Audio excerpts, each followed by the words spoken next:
বসান ঘাস কাটবে যা ছাগলের জন্য ভালো ভালো দেখে দেখে কাটবো জায়গা, পোকামাকড় থাকবে, সাপ পোকা।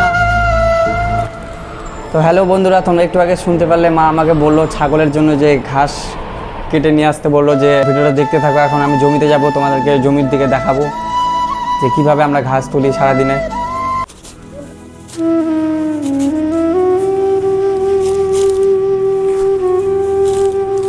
আর বন্ধুরা, এই যে দেখতেই পারছো তোমরা, এই সূর্য মামাটা কত রৌদ্র দিয়েছে। রৌদ্রের মধ্যে কাজ করতে কার না ভালো লাগে বলো, কিন্তু কি করব বলো, এই কাজ করছি আর তোমাদের জন্য ভিডিও করছি। এটাই আমার আজকে থেকে, এটাই আমি সব জায়গাতে করব তোমাদের জন্য।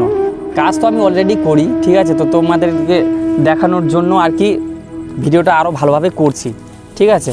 তো এবারে বলি যে আমি ইউটিউবে কেন আসলাম। তো তার আগে আমি একটু বলি যে এর আগে আমি বিজয়বাড়া হোটেলে কাজ করতে গেছিলাম, মানে আমার একটা ফ্রেন্ডের সাথে আমি বিজয়বাড়া হোটেলে কাজ করতে গেছিলাম। তো সেই হোটেলে কাজ করতে গিয়ে আমি দেখলাম যে সেখানে আমাকে ঠিকমতো মাসের বেতন দেওয়া হতো না, মানে মাস শেষ হয়ে যেত, তার 10 দিন পরে আমাকে বিল পেমেন্ট করা হতো।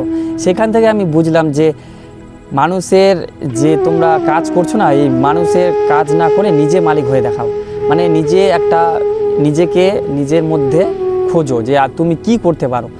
আমার মনে হয় যে আমি একটা ইউটিউব হতে পারবো বা ইউটিউবে কিছু একটা করতে পারবো, আমার মধ্যে একটা জুনুন কাজ করছে, সেই জুনুনটা তোমাদের মধ্যেও আছে বন্ধুরা। তোমরা যদি ইউটিউব চ্যানেল করতে চাও, তোমার সেই ফোন দিয়েই, তোমার সেই এই যে কম দামি একটা মাইক দিয়েই তুমি ইনক্রিজ করতে পারো ভিডিওটাকে।